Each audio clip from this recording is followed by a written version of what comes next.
أهلا بيكم مرة تانية في بودكاست 1925. ضيفتي النهاردة إلهام مجدي. ازيك يا إلهام؟ هاي، ازيك؟ عاملة ايه؟ الحمد لله تمام. ازيك يا لال؟ أعتقد في واحدة اللي هي في رحلته للصليب بالصليب على بالظبط. ظهره كان مسحت وشه، وطت آه. عليه ومسحت وشه آه. بمنديل ابيض.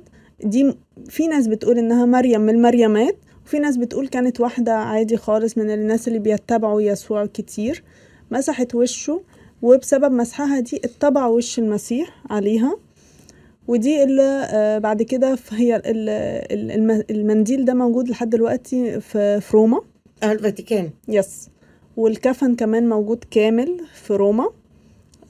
عشان كده احنا عرفنا من الكفن الضربات اللي المسيح اخدها كان ضرباته قد ايه وكده. وده فيلم عذابات المسيح متاخده اصلا كمان من يعني راجعينه من الكفن والوش ده. من ضمن الحاجات اللطيفة جدا كان سؤال دايما بيطرح بعيد عن المرأة بقى، خاص بالأناجيل. يعني احنا كلنا عارفين ان اللغة ايام سيدنا المسيح كانت الارامية، بالظبط. ولكن الانجيل كتب بالعبرية القديمة، فكان ده question mark عندي ليه اذا كانوا. فاتضح ان الارامية كانت لغة منطوقة ما ينفعش يكتب بيها، بس في الكلام هي اللي مستخدمة، بالظبط. ولكن حين الكتابة تستخدم العبرية القديمة. بالظبط زي الهيروغليفي عندنا. الهيروغليفي ده خط مش خط كلام. مش كلام. بالظبط. ده فعلا الانجيل لما اتكتب بالعبرية، وبعد كده اترجم بكذا لغة علشان يبقى الناس كلها تعرف تقراه بلغات from العالم كله. Hebrew to Greek and from Greek to Arabic وإنجليش وحاجات كل كتير. حاجة وفرنسي وكل حاجة. وفرنسي وكل حاجة. تمام. طيب، آخر حاجة هسألك عنها في دور المرأة. انت قلتي لي الستات بيخدموا في الكنيسة. طبعا عندنا خدمات كتيرة جدا بعيد عن الهيكل. طب ايه الخدمات اللي بتقوم بيها الستات في الكنيسة؟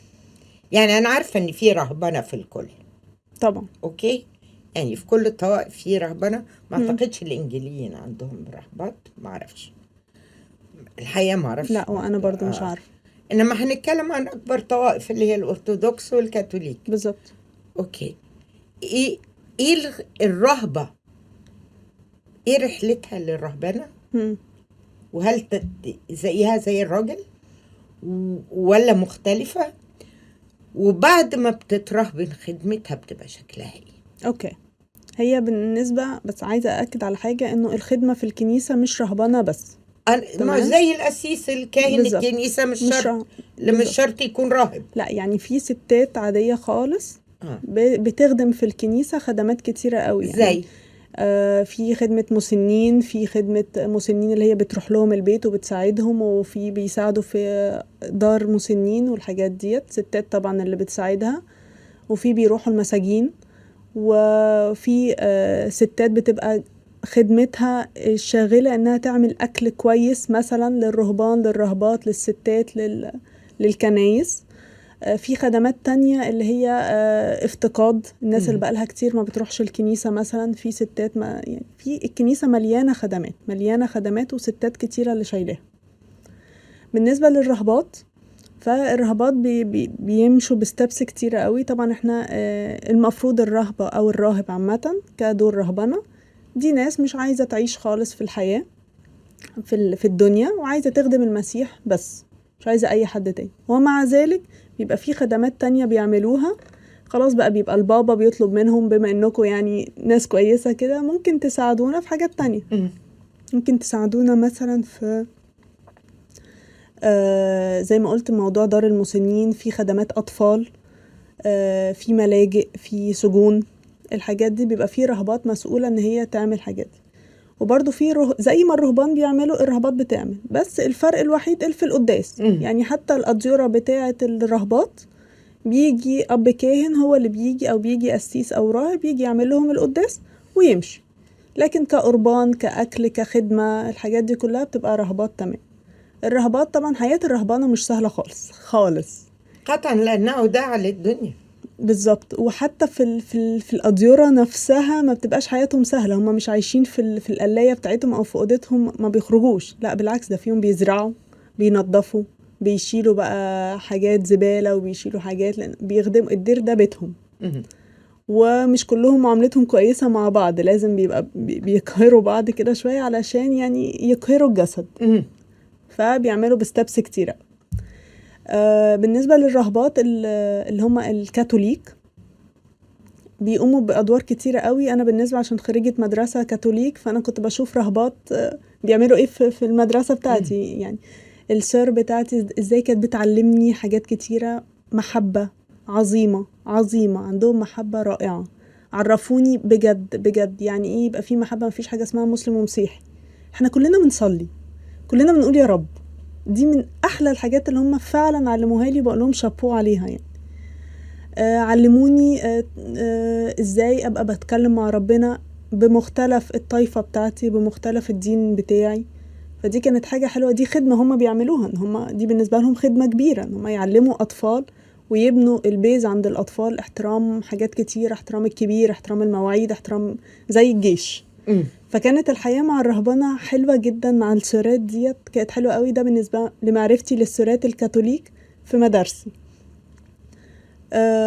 في اللي عرفوا الرهبات الأرثوذكس من الخدمات اللي بيعملوها، في ناس بيبقى مسؤولين عن ملاجئ، بيهتموا الملاجئ. في إخوة الرب اللي هم الناس الفقراء، الناس اللي في الشارع. الناس اللي في الشارع دي احنا يعني بنكرمش لهم كده فلوس ونديها لهم، لا. كنيسة والرهبات والخدمة بيبقوا شايلينهم من الألف إلى الياء. في ناس بيبقوا عارفينها بيشيلوهم فعلا أكل وفلوس وشغل وحاجات كتيرة قوي. فالخدمة فعلا حاجة كبيرة قوي، بتبقى رهبات وستات وحاجات كتير. احنا جامدين قوي. ده بجد، الستات احنا جامدين قوي على فكرة. انا مبسوطة قوي بالجملة دي. Thank you. ان احنا كستات جامدين قوي. ده حقيقي. لا، هو انا دايما بشوف ان الست لما بتكرس نفسها لغرض معين بتدي كل حاجة عندها لهذا الهدف. ده حقيقي. يعني ما فيش حاجة وبتتغلب على كل الصعاب. انت فكرتين لما تقولي لي على الرهبات وكده ان علموكي المحبة، وده بيوديني لحاجة فلسفية جدا. اتفضل. ما فيش حاجة بتجيب كره وتنافس وتقطيع في بعض قد حب الدنيا. فدول تخلوا عن حب الدنيا ففضل لهم المحبة. ده حقيقي. هو ده الفرق. يعني الدنيا بالنسبة لهم ما تسواش أي حاجة. اوكي، بالظبط. هم في حتة تانية. ده حقيقي. ده حقيقي جدا. طبعا أنا متأثرة جدا بجولي أندرز في The Sound of Music والدبلة والحاجات دي. الأرثوذكس كمان بيلبسوا دبلة برضو ولا we don't know؟ ما اعرفش، بس اللي بشوفه انه لا، محدش بيلبس كده. لا، تبقى هم كاثوليك بس. الكاثوليك السيرات كاثوليك بس. ده حقيقي. في السيرات الكاثوليك بس، لكن السير او الرهبة الأرثوذكس حتى لبسهم مختلف. احنا عندنا في الأرثوذكس في المكرزات بيلبسوا حاجتين. في اللي بتلبس اسود خالص، ودي ما بتقابلش ناس. يس تماما، زي الأم إيريني الله يرحمها وينيح روحها. بالظبط. دي صلاة وخدمة في الدير وبس. وفي النوع التاني اللي هم بيبقوا لابسين رصاصي، ودول بيبقوا مكرسات بس بيخدموا في العالم. هي بتتقال لهم كده، بيخدموا في العالم. فدي هنلاقيهم مثلا ماشيين في الشوارع بيساعدوا ناس. لا، وبيروحوا سفريات مثلا كل حاجة لأفريقيا وحاجات كده يخدموا فيها. بالظبط. وحتى في كنايس بره. بالظبط. لكن احنا لكن بالنسبة للكاثوليك فهم بيبقى على حسب بقى هم نوعهم انهي سكت. بالظبط. يعني في الفرانسيسكانيات بيلبسوا بني، زي الآباء الفرنسيسكان بيلبسوا بني بالظبط. في السورات مثلا اللي كانوا بيبقوا جايين من فرنسا او كساكريكير او كده بيلبسوا رصاصي، ممكن رصاصي او ابيض في رصاصي. الحاجات دي. والمنديل بتاعهم بيبقى دايما ابيض. اوكي.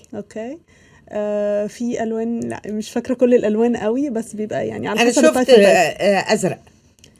في ازرق، بالظبط. ما هوش رويال قوي انما هو دي ازرق. كانت بتبقى سورات فرانسيسكانيات اللي شفتهم، فرانسيسكانيات بس لسه صغيرين، ممكن كالبداية لسه مكرسة لسه يعني. في البدايه. I think يعني مش عايزة افتي قوي يعني. في كم دير تعرفي؟ لا. لإيه؟ دير يعني للراهبات ستاتي. ايه برضو لا أرثوذكس ولا بتوع كاثوليك؟ الارثوذكس لا، هنا في مصر. لا في أديرة كتير، لا مش عارفاهم خالص. يعني عارفة أسماء الأديرة بس مش عارفة عددهم طبعا. اعتقد كده وصلنا لنهاية حلقة النهاردة، بس عايزة اقول لكم على حاجة بقى.